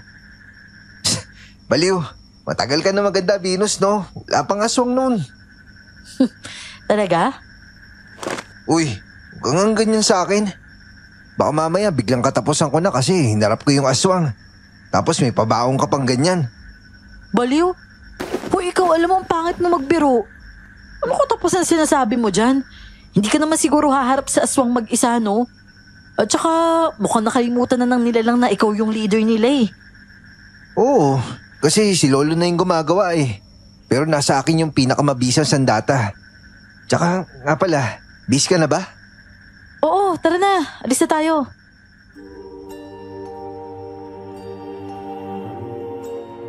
Habang nasa daan naman ay ramdam ko ang kilabot sa tuwing dumadampi sa balat ko ang simoy ng hangin. Para bang may biglang dumaan na nagdulot ng pag-iba ng direksyon nito. Tila napansin na rin ito ni Venus, kaya marahan kong hinawakan ang kamay niya. Nang dahan-dahan siyang napadikit sa akin. Spencer, bakit parang nasa paligid na natin siya? Teka, Umalma ka lang. Hala, Diyos ko, Spencer. Parang nandito na talaga siya. Relax ka lang. Dito ka lang sa tabi ko. Tapos diretso lang ng lakad. Oo, sige. Pero pasensya ka na. Hindi ko kasi talaga maiwasang matakot eh. Hinanda ko lang noon ang balaraw ko. Diretso lang kami naglalakad ni Venus. At mukhang paramdam lang ang ginawa niya dahil nawala siya kaagad. Bumalik na rin sa normal ang simoy ng hangin at tumahimik naman ang mga aso. Ay, salamat. Mukhang wala na yata siya. Nananakot lang yata. Pero malinaw na ako yung binabalikan niya. Ha? Binabalikan? Yun yung sabi ni Lolo eh. May ulirat daw yung bato na yun.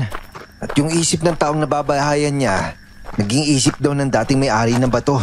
At siguro, lalim talaga ng galit ng aswang na yun. Ha? Malalim yung galit? Oo, sa mga ninuno ko. May ninuno kasi ako nakapatay sa kanya noon. Na siguro na hindi niya matanggap. Kaya sa mga sumunod na henerasyon, sa tuwing naging ganap na aswang yung taong napuntahan ng bato, sa pamilya kaagad namin yung punteriya niya. Kasi sa pamilya namin siya may galit na malalim eh. Kaya ngayon, dahil ako na lang yung huli sa pamilya namin, ako yung binabalikan nun. Hala, Spencer. Hindi ka ba natatakot? Sa totoo niyan, araw-araw ako natatakot, Venus. Pero iniisip ko na lang na wala magagawa ang takot kung paiiralin ko, di ba? Akala nyo lang na kalmado ako pero ang totoo niyan, sa loob-loob ko, gusto ko na lang talaga tumakbo. Ikaw sa bagay, sino bang hindi matatakot sa ganun? Halos ginawa kang pambato laban sa aswang. Para kang manok na panabong yan eh. Kaya mo na lang sila. Baka nga mukha siguro talaga akong matapang kaya ganun. Sumasalit din kasi ako minsan sa riot eh. Lalo na kung yung kalaban namin sa basketball taga-kabilang barangay. Ano ka ba? Tao naman kasi yung mga yun eh. Ito, aswang to. Buhok pa yung sandata niya. Kapag nalingkisan ka nun, halos wala kang magagawa kung gapos na gapos ka na, di ba? Oo nga eh. Iba yung aswang sa tao kasi sa tao kayang tapatan yung lakas nila. Pero yung aswang hindi eh. Lakas halimaw kasi yun. Ano bang laban ng tao, di ba?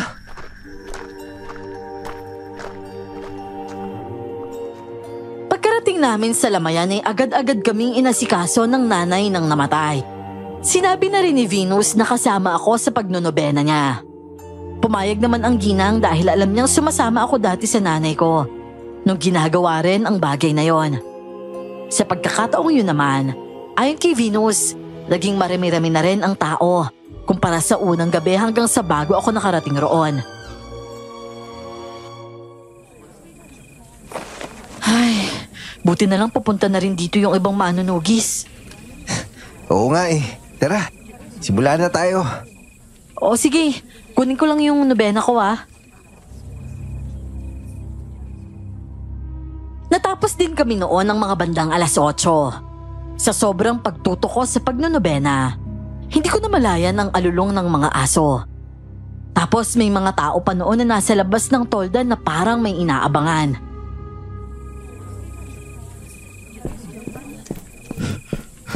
Pre, tapos na ba kayo? Bigla sumugod yung manlalay ko sa labas eh. Pero bigla din nawala. Ano? Ano nawala? Medyo duda ako dyan. Maalilong yung mga aso eh. Yun nga din yung sabi ng lolo mo, na nasa paligid lang daw siya. Pero marami naman nakabang. Pero hindi pa rin siya nagpapakita.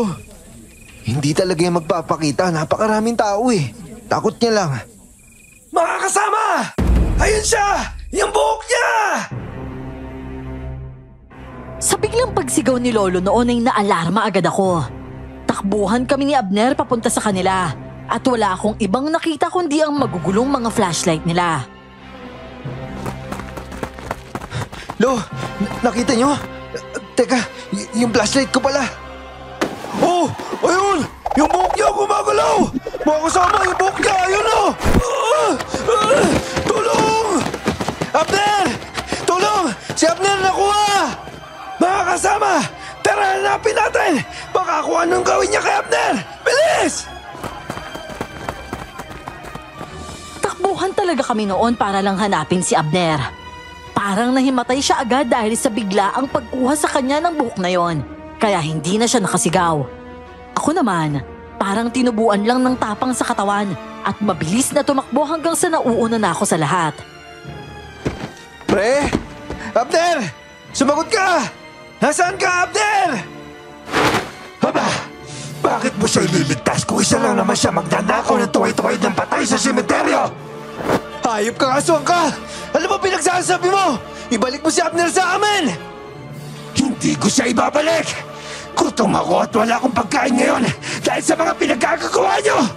At tulad nga na sabi ko, para malaman mo ang katotohanan, Spencer, kasama si Abner sa pagkuha ng tuway-tuway ng patay sa sementeryo!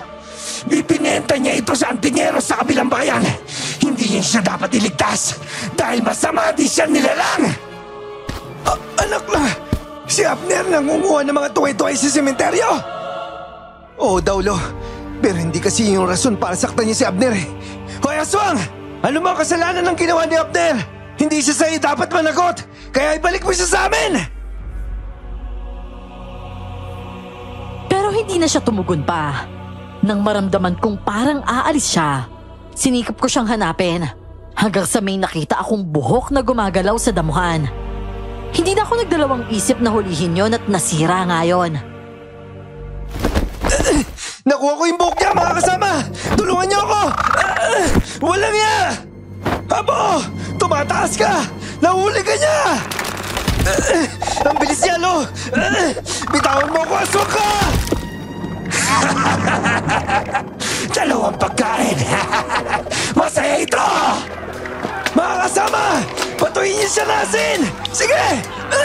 Eto sa iyong aswang ka! Hayop ka! Aray ko! Pamilyar ang sakit nito ah! Ano yan? Akala mo siguro magagapos mo na talaga ako! Eto sa iyo, aswang ka! Sisindihan kita! Hindi mo ako masisindihan! Iahagis na lang kita! Aray! Abo! Walang yaka, aswang ka! Huwag niyo kaya makatakas si aswang na yan! Talagang sinikap nilang mahuli ang aswang na yon. Pero masyadong malakas ang buhok nito at natangay pa talaga nito si Abner. Nag-alala ang lahat dahil makasaktan niya ito. Halos buong gabi kaming naghanap at nakauwi lang kami ng madaling araw kung kailang maliwanag na talaga.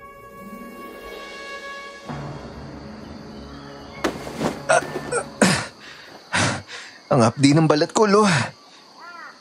Gamutin natin yan, Lapo. Akin na. Hindi na ho. Magpahinga ka na, Lo. Ako nang bahala dito. Sigurado ka, Apo. Pero yung katawan mo kasi, ikaw ang nagkasugat. Meron pa yung leg mo. Opo, Lo. Pero maninipis lang naman po ito eh.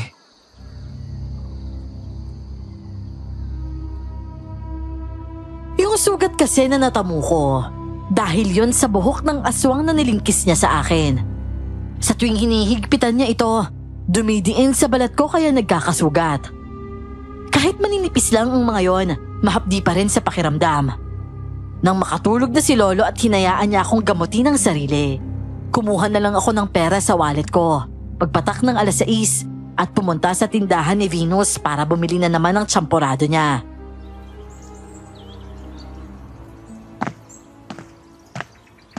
Venus, magandang umaga. Pabili nga ako ng tsamporado. Oo sige. Isang order lang ba? Oh, hala. Spencer, ano nangyari sa'yo? Ba't ganyan yung mga braso mo? Dahil ba yan kagabi? Magandang umaga. Uy, Pogi. Ano tong nababalitaan ko, ha? Ang ingay ng mga peche sa kabilang tindahan eh. Kinuha raw si Abner na aswang. Tapos ikaw, marami ka raw sugat. Patingin nga ako. Naku, Spencer. Mahapdi yan ah. Halika nga, gamutin natin yan. Ito naman si Maricel, masyadong epal ka agad. Ako nang gagamot sa kanya. Hindi ba, Pogi? Uy, teka Justin. Saan ka pupunta? Ano Justin ka dyan? Jasmine ako, no? Oh, di Jasmine. Saan ka mapupunta at bis na bis ka? Parang kang babae dyan ngayon ah. Ngayon? Ngayon lang ako naging mukhang babae?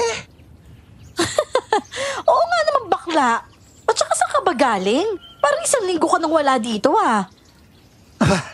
Saan pa nga ba? Di nag-outing.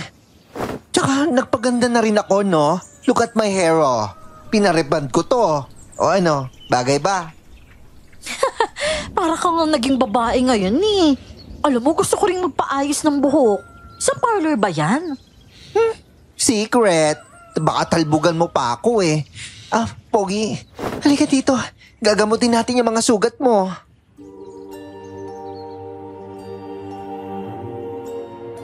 Hinanda na nga noon ni Venus ang tsampurado ko. Kaya umikot na ako sa kabila para kumain. Si Maricel ang humawak sa akin para tingnan ang sugat ko.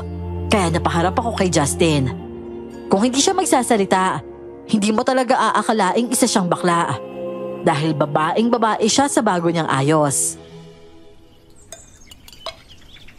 Hay! Grabe naman, parang dinaanan ng blade to ah. Venus, meron ka ba magagamit na gamot dyan? Meron naman. Naku naman. Ano ba naman yung aswang na yan? Bakit naman yung sinaktan ng baby ko? Nanggigigil talaga ako sa aswang na yan. Sasabunutan ko yon. Hoy, ano sinasabi mong baby ka dyan? Mukha mo ha? Aba, huwag kang ang feeling owner dyan, Maricel. Tsaka hindi mo ba napapansin? Sa sobrang papansin mo, hindi ka na rin pinapansin ni Spencer. Oh, ano naman ngayon? Ang gusto ko, makukuha ko. Di ba bebe ko? Maricel, ito na oh, yung first aid kit. Teka.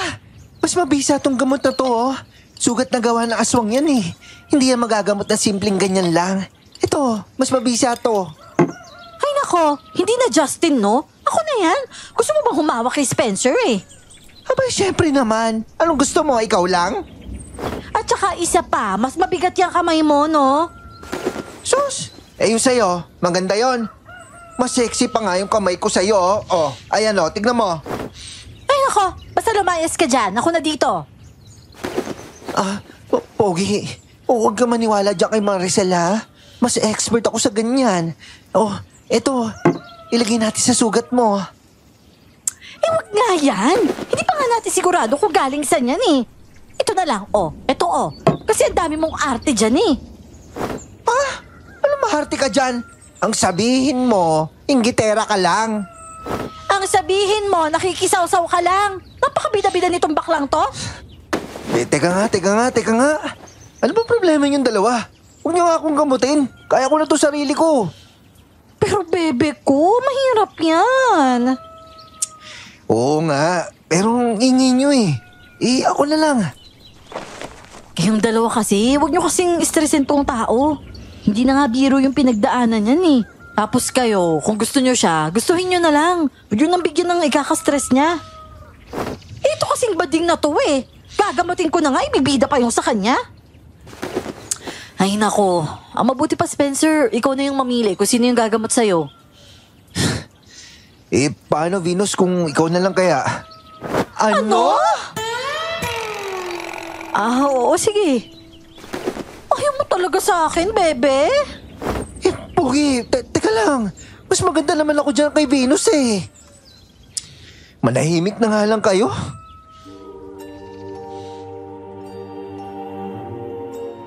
Natawa na lang si Venus matapos kong sabihin yon. Tumahimik na lang din ang dalawa. At maya-maya ay may lalaking dumating. Mas maputi at mas makinis sa akin. Lumapit ito kay Justin at sa harapan ng lahat, nagtukaan pa sila. Good morning, babe. Sabi ko, hintayin mo na lang ako dun sa bahay eh. Ay, oo nga pala, Venus. Pabili ako ng champurado, 2, ha? Oh, anong klase mga tingin yan? Gwapo kasi talaga ng boyfriend ko, no? Mas gwapo pa kay Spencer. Mainggit kayo. Sige na, Venus. Pabili ako ng champurado. Ano ba yung taong yun? Ba't niya ako kinukumpara? Hindi ko naman sinasabing gwapo ako, ha? Hindi mo rin kasi siya pinatulan. Kaya yun, pinapamukha sa yung may papatol sa kanya na mas gwapo pa sa'yo.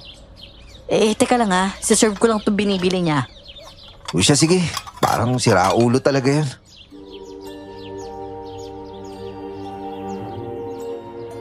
Agad na ngang inasikaso ni Venus ang binili ng bakla. May mga dumating naman roon na bibili rin at napapalingon kay Justin. Sabay tingin sa gwapo at sweet na kasama nito. Kahit nga si Aling Guray nung dumating, napapatingin rin. Oh, Justin! Jasmine pala. Mabuti't binago mo. Hindi na sana kita babayaran eh. Aba! Napakagwapo naman ang kasama mo, Justin. Nobyo mo ba yan? Sinabi ng Jasmine eh. At saka, opo, nobyo ko po yun. Gwapo, no? Abay, oo nga eh. At saka ikaw, ang ganda-ganda mo rin. Ay, nako, salamat po talaga, Aling Guray. 10,000 lang naman ang nagastos ko dito. Abay, mabuti ka pa may 10,000. Ako nga ni 20, wala. Nako, Aling Guray, sipag at saka lang naman po yan eh. Sige na ho, alis na po kami ha. Babe, tara na. Grabe yung si Justin, no? Nakabingi talaga ng gwapo.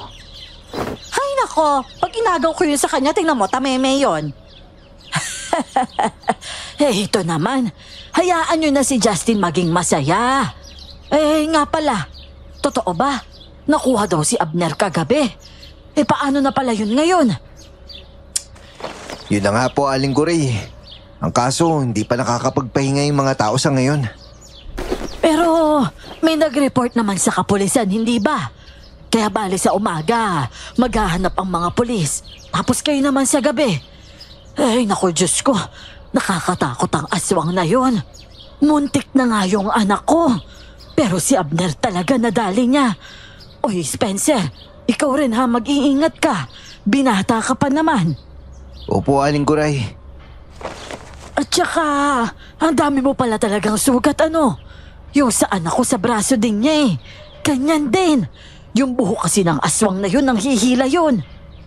Naku Diyos ko, nakakatakot siguro yung ganun no?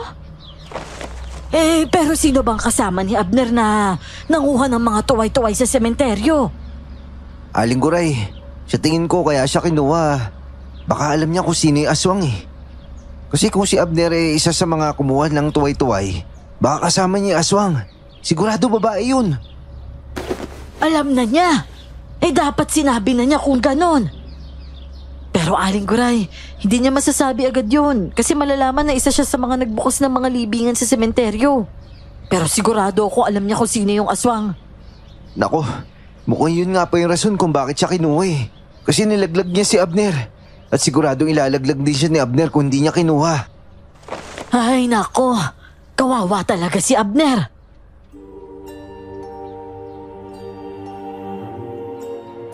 Nang magamot ko ang mga sugat ko, dahil sa sobrang puyat ay bumalik na rin ako sa bahay.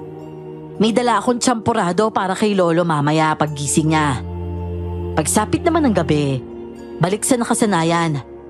Sinasamahan ko si Venus sa pagnonobena. At pagkatapos noon ay sumasama ako sa mga nagro-ronda.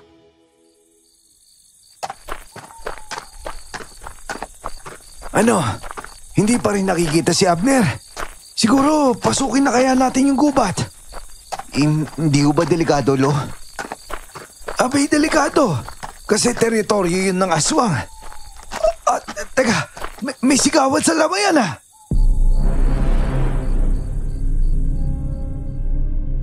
Wala nang paligoy-ligoy pa. Nagsitakbuhan kami papunta sa lamay. Walang aswang doon pero nagkakagulo ang mga tao. Oh, ano nangyayari dito? Nako Diyos ko, Ronnie! Nakakawindang to! May naghagis ng dugo ang katawan ng tao sa gitna ng sugalan! Ano? At nakita pa yun ng lahat! Yung mahabang buhok! Nandito siya kanina pero agad ring umalis. Nako, parang gusto lang niyang ipakita sa lahat na galit siya dahil tinutugi siya siguro. Nasaan po ibang kay Aling Guray? Nandun sa loob. Parang nobyo yata ni Justin. Nako, teka ho, pupuntahan ko. Teka lang lang, Spencer!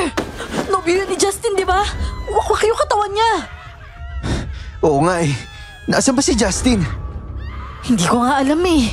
At saka, hindi din namin alam kung alam niya to. Hindi ko alam kung lalapitan ko ba ang bangkay at hahawakan. Dahil malinaw naman sa paningin ko ang kalagayan nito. Nakatihaya kasi ito at bukang-buka ang katawan. Mula sa dibdib niya hanggang sa tiyan. Nako, nagsisimula na talaga siya. At mukhang nang-aasar pa. Mga kasama, pinggan ko ng kumot to. Kahit tuwalya lang, itakip natin sa bangkay. Huwag niyo na masyadong tignan. Ang lansa na amoy nito, Diyos ko. Mga kasama, kumot daw, di kaya tuwalya. Oh, iya, ito, may balabal ako. Luma na rin naman ito. Salamat po, Aling Guray. Akin na ho. Ay, sino ba kasing aswang na yun eh? May paraan pa ba para malaman kung sino talaga yun? Meron. At kailangan natin ng ako nito pero wala tayo nun ngayon. Kung kamangyan, hindi naman sapat. Hindi ko minamalit ang aswang na ito dahil malakas talaga siya. Kahit asino o bawang, talagang hindi siya tinatablan. Ang kailangan na nito, mga bagay na espiritual at tinakda. Lo, yung spiritual po na asin, pwede mo ba natin gamitin yon? Ay, oo nga pala. Yung asin dala mo ba? Opo, Lo, dala ko. Pero biglang nagkagulo ang mga tanod sa labas kung saan mismo nasa gilid ng kalsada. Nataranta naman ang mga tao sa lamay. Agad naming pinuntahan ang mga pangyayari roon. At habang papalapit, nangingibabaw naman ang boses ni Abner na nagsisisigaw. Mga kasama, maniwala kayo sa akin. Si Justin! Si Justin yung aswang! Siya may gawa sa akin nito. Mabuti na lang may anting-anting ako at naligtas ko yung sarili ko. Abner, ano pinagsasabi mong si Justin yung aswang? Manlalayog ang aswang. Babae ang tinatahan ng bato. Si Justin lalaki yon kahit mukhang babae. Pero si Justin po talaga yun. Akala ko nga po si Maricel eh. Magkasama po namin binuksan yung libingan para kumuha po ng tuway-tuway. Ano? Ikaw yung magnanakaw ng mga toy-toy?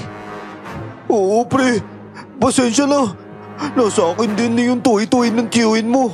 Pero, yun yung naligtas sa akin. Lo, pasensya na ho. Kasalanan po namin kung bakit nakuha yung garapan ng asin sa kabahong ni Tio Oscar. Kaya po nakawala yung bato. Anak na, kinuha niyo ba yung karapan ng asin? Oo, ang totoo po niyan. Hindi namin nakita yun. Huli na lang namin nalaman na may ganun pala. Na matuklasan niyo yung nangyari. Siguro, hindi niyo yun nakita kaagad dahil tinago yun. Ibig sabihin pala, may bumalik pa at nakakuha ng batong yun.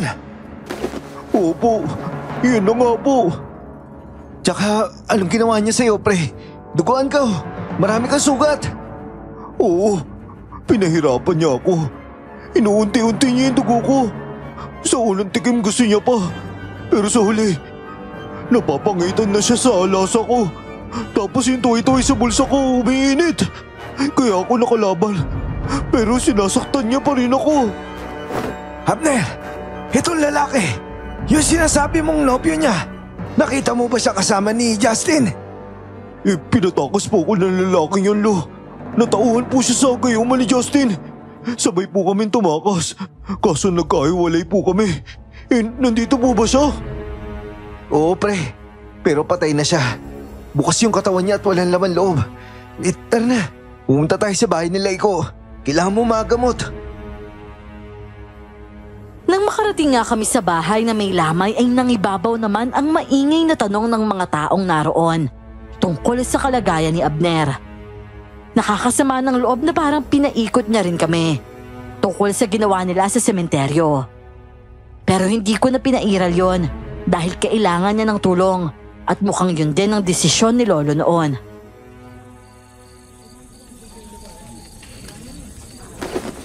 Naku, Diyos ko naman, Abner! Tuguan ka! Saan ka ba nanggaling? At saka, Abner, ano nangyari sa'yo? Ang dami mong sugat ah! Teka, gamutin natin yan. Tsaka puti nakabalik ka pa. Lahat ng tao dito, makinig at mag-ingat kayo. Alam na namin ngayon kung sino ang aswang. At ayon kay Abner, si Justin daw ang aswang. Si Justin! Pero hindi naman tunay na babae si Justin, Rolly. Paano siya ang naging manlalayog?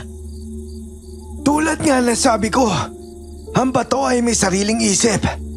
Kinokontrol niya ang katawan. At sa pagkakataong ito, naging matalino siya. Pinakita niya sa atin ang katawan na akala natin na hindi niya babahayan.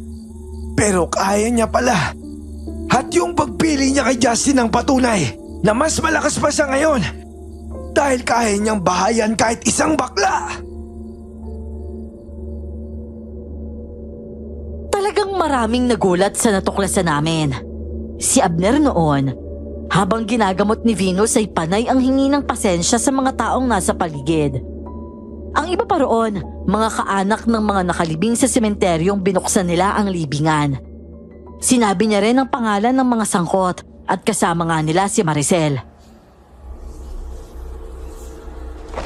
Kasi kaya namin nagawa yun. Malaki kasi yung perang nakukuha namin eh. Kasi nga yung anting-anting, binibenta ng mga peking antingero sa ibang lugar. Lalo na sa mga negosyanteng tao sa syudad na mahilig sa pampaswerte. Mahal po talaga ang isang tuway-tuway. At mahal din po ang bahid sa amin sa oras na makakuha kami ng ganun. Ang sabi nila mas mabisa daw yun kapag albularyo ang kinuha o di kaya manunugis. Kaya naman, yung kay Tio Oscar po yun nasa akin. At niligtas niya po ako. At sa kabila ng ginawa ko sa katawan niya, ibabalik ko na po ito. Gusto ko lang din po magpasalamat sa kanya. Abner, hindi pa tapos ang laban. Magpasalamat ka na lang muna ngayon dahil buhay ka. Hindi pa rin namin nahuli si Justin nung gabing yon. Talagang napakailap nito kahit hinanap pa rin namin. May isa na namang nagboluntaryo noon na itawas ang aswang. At ginawa rin namin. Pero hindi pa rin ito matukoy kung nasaan. Kaya kinabukasan, pinuntahan namin ito sa bahay nila. Si Justin kasi ay galing sa may kayang pamilya. Kaya ang bahay nila noon ay malaki talaga. Kilala siyang may kapatid na lalaki. At nanay at kuya niya lang talaga ang kasama niya roon. Aba, parang walang tao dito ah. Dito ka ba niya itinago, Abner? Hindi po, Lo. Parang bundok at masukal na kagubatan po yung pinagdalahan niyo sa akin noon eh. Hoy! Justin, lumabas ka nga dyan! Olivia! Nandiyan ka ba? Nandiyan ba yung anak mo? Huwag mo na yung pagtakpan! Jason, ilabas mo na yung kapatid mo! Nandiyan naman yung sasakyan nila eh. Ibig sabihin, may tao sa loob, di ba? Alam nyo, at saka pansin ko rin, parang hindi ko nakita yung buong pamilya niyan dito sa loob ng isang linggo eh. Parang hindi ko rin namataan yung sasakyan nila sa labas. Gibain na kaya natin? Naku, Aling Guray, baka naman po makasuhan tayo niyan. Teka, mukhang kaya naman po akitin. Wag, Abner. I-report na lang muna natin sa polisyang si Justin. At saka ikaw, mag-report ka na rin.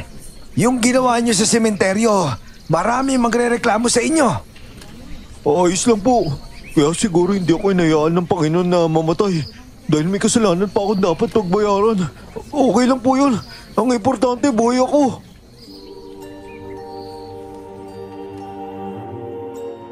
Tulad nga ng plano ay nireport namin sa pulis ang pagnanakaw ng mga tuway-tuway ng patay sa sementeryo. Si Abner noon, wala ring pagdadalawang isip sa pag-amin. Kaya kasama si Maricel sa masasampahan ng kaso. Ang ginawa ni Abner bilang pagsuko ay sakripisyo para magkaroon ng permiso na mapasok ang bahay nila Justin. At sa pamamagitan ng warrant of arrest, pinuntahan ng mga pulis ang barangay at binisita ang lahat ng sangkot dito.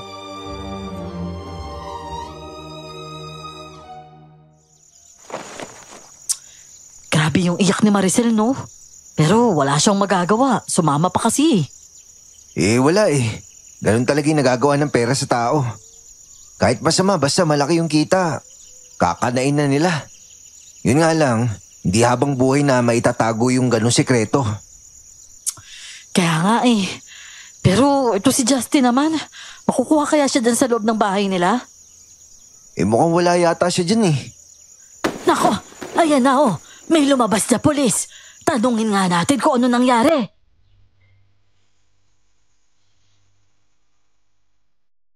Pero agad ring lumapit ang kapitan namin sa pulis na yon.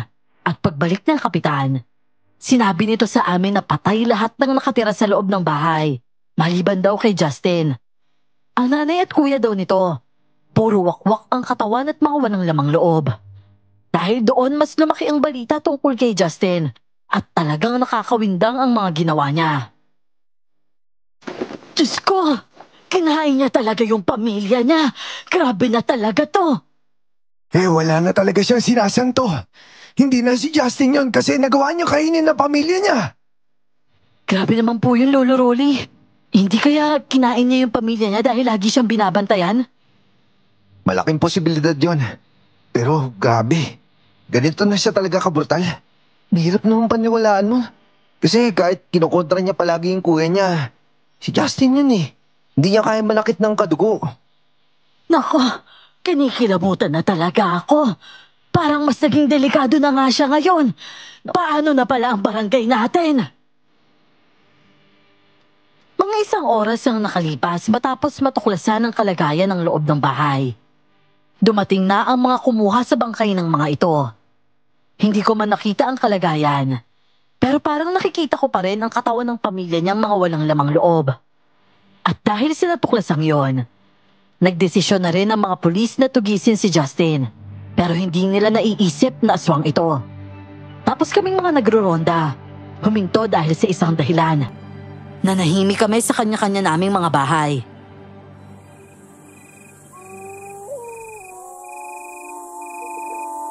Lo, tama ba itong gagawin natin? Paano kung umatake yun sa mga pulis?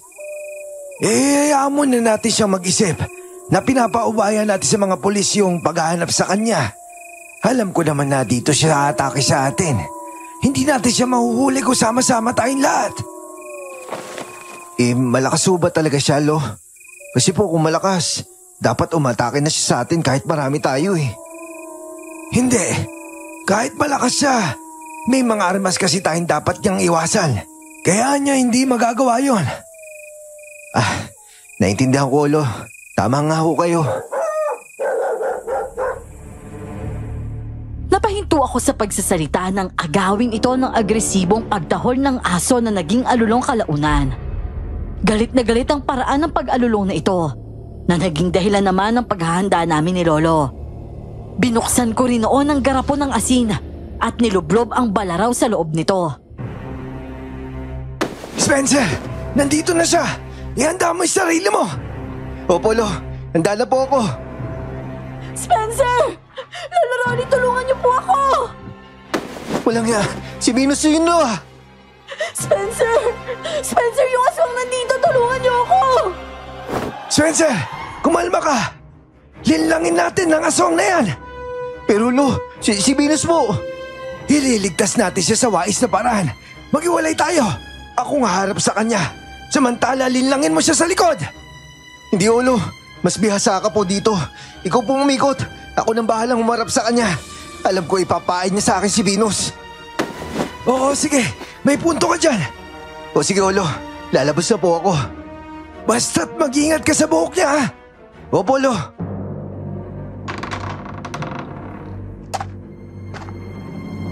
Ano, Spencer? Matapang ka na rin ba ngayon? Bitawan mo si Venus Aswang! Walang ginagawang masama yan sa'yo! At bakit ko siya bibitawan kung mainit ang ulo ko sa kanya? Bakit hindi mo na lang siya kunin kung kaya mo? Hayop ka talaga, Justin. Wala kang kaluluwa. Wala kang awa sa mga taong binibiktima mo. Paano mo nagagawang patayin yung pamilya mo? Dahil gutom ako sa pagkain. Yun yung tingin ko sa kanila! Halimaw ka talaga! Ibaba mo si Venus! Justin! Justin, tulungan mo ako! Aray! Bitawan mo na lang kasi ako, aswang! Manahimik ka! Epal ka kasi! Bakit ba kasi ako? Kung si Maricel naman yung lagi mo kasagutan, di ba? Wala akong kasalanan sa'yo, Justin! Aray ko! Aray, ang sakit! Wala akong pakialam kay Maricel! Alam kong kinulong na siya! At kaya ikaw, halata naman na paborito kang babae ng lalaki niyan! At papatay kita sa harapan niya! Bitawan mo si Venus! Ang sakit! Walang yaka talaga, matanda ka! Lo! Si Venus, bilis! Bumangon ka kaagad! Aray ko! Hindi ako makatayo, Spencer! Napilayan yata ako! At saan ka pumuntang babae ka? Bitawan mo ako! Spencer! Venus! Ito kamay ko! Bilisan mo, abutin mo! Leching mga buhok to! Bitawan mo sila! Hayop kang aswang ka! Mga kasama! Nandito yung aswang! Tulong! Oh! Nakukulo si Venus! Halika na dito! Aray! Bitawan mo leg ko, aswang! Spencer! Hapo! Sa'yo na magtatapos ang pamilya niyo bilang malulugis! Papatayin kita para hindi ka na mag-aalak! Nagkakamali ka! Etong sa'yo! Aray ko! Ano itong bumawag sa balikat ko? Ang init! Mabuti na lang isang batuhan ko lang noon ng kutsilyo sa kanya. Bumaon agad. Nabitawan niya kami ni Venus noon at mabilis kong pinatayo ang babae saka pinatakbo papasok ng bahay. Diyan ka lang! Huwag kang lalabas! Mag-iingat ka, Spencer! Si Lolo Rolly! No! Ang asin! Tsaka yung lighter! Pagtutulungan niyo ako! Hindi ako magpapatalo sa inyo! Mamatay kayo! Pero ang init na kutsilyo! Ano ba to? Balaraw yan na ninuno ko! Baka naalala mo ba? Tapos ito pang asin! Ang init! Babalikan ko kayo! Hindi ka na makakaalis pa! Hindi para sa iyong batong yan, Justin! Hindi niyo makukuha sa akin ang bato! Dahil dito, nagagawa ko sa sarili ko ang gandang gusto ko! Mas nararamdaman ko ang pagkababae at hindi pagkalalaki! Walang yan! Ang dami tao! Bitawan niyo ako! Bitawan niyo ako! Ano? Tatakas ka na naman! Etong sa'yo! Buntot pagi!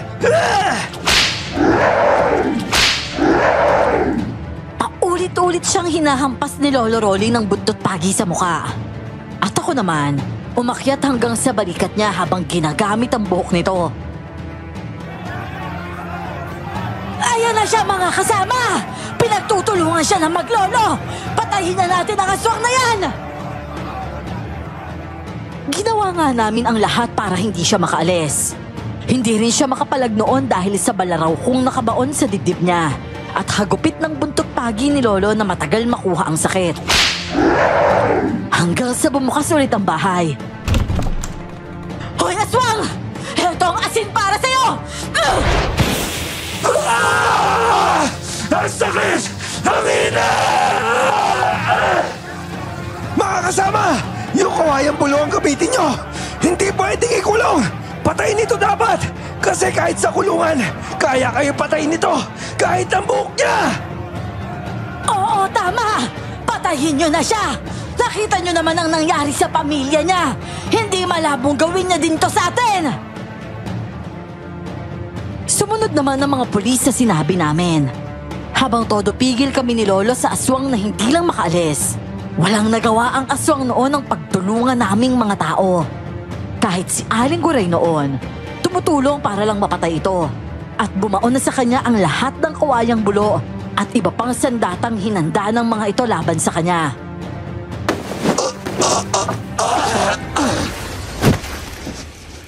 Lumaboy-bay na siya! Mukhang mamamatay na to! Mukha nga, Apollo. Hindi na siya gumagalaw. At bumabalik na po siya sa dati niya anyo. Diyos ko po, Spencer! Nakakakilabot pala ang itsura niya! Naku, ayun na nga si Justin! Diyos ko naman, Justin! Bakit ka naman nagkaganyan?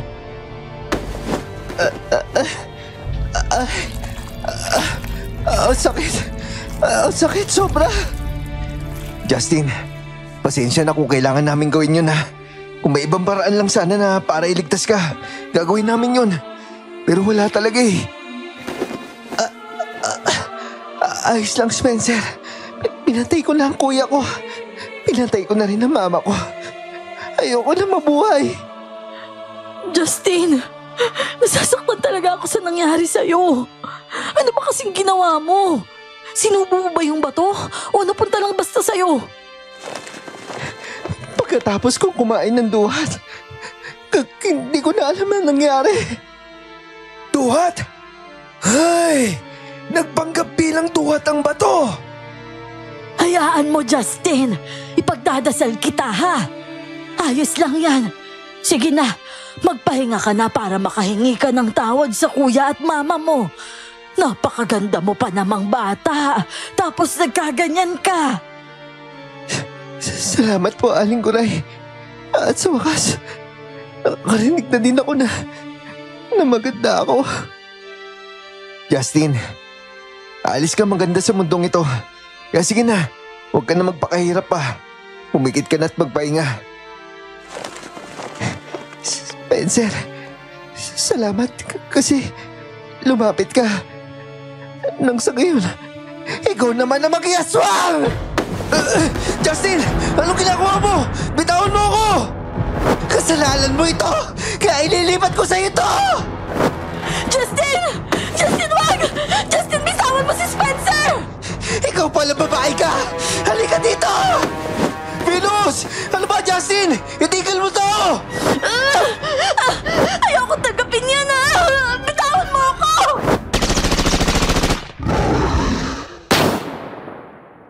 Biglang umalingaw-ngaw ang putok ng baril noon sa paligid.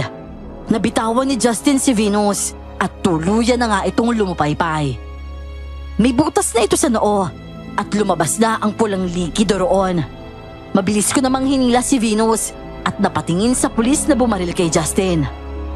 Hindi nagtagal, lumabas sa bibig nito ang bato ng aswang at agad itong kinuha ni Lolo at ibinalik sa garapon na may asin. Ayan, salamat at patay na talaga siya. Ngayon, paano ko ba itatago itong bato na ito na hindi na maungkat pa? Kasi ilang beses na itong tinago sa siguradong paraan pero naungkat pa rin. Hindi na ito pwedeng ibalik pa sa libingan ng anak ko. Kahit sino ay walang suhestyon noon. Kaya pansamantala, nakatambay sa baul ang garapon na yon. Ilang taon nang makalipas noon, naging asawa ko si Venus. Pareho na kaming may trabaho, nakapag-ipon at naisipang magpakasal. At nang kasal na kami, pansamantala kaming tumira sa bahay nila. Ngunit nang makaipon ay nagpatayo kami ng sariling bahay. Doon ko kinausap si Lolo na ang garapon ng asin, para siguradong hindi na makukuha pa, ay ilagay namin ito sa pinapagawa naming septic tank.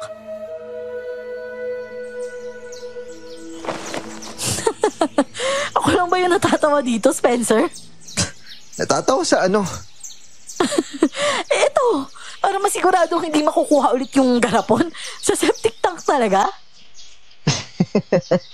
Saan pa nga ba, di ba? Sa tingin mo, sino nga naman yung magsasakripisyong kunin yan sa loob kung puno yung septic tank na yan? Di ba? Kasi naman doon sa libingan, di ba? Kaya nga wala lang. Matatawa talaga ako eh. Hirap kasi itago. Ilang beses na nilibingan pero naukay pa rin. Di sa septic tank na lang. Di tignan na lang natin kung makukuha pa yung pesting bato na yan. Sa ngayon po, Miss Clark, nakatira na kami sa malaki at sementadong bahay. Para bang nai-priority namin ang asawa kong palakihin yon. Para siguradong baon na baon ang garapon ng asin na may bato ng aswang. Hanggang sa magkaroon na nga kami ng anak. Nakasalukuyan ng nasa 3 taong gulang. At babae po siya. Hanggang dito na lamang po ang aking kwento, Miss Clark at Sir Jay. Ako po muli ito, si Spencer. Lubos na gumagalang.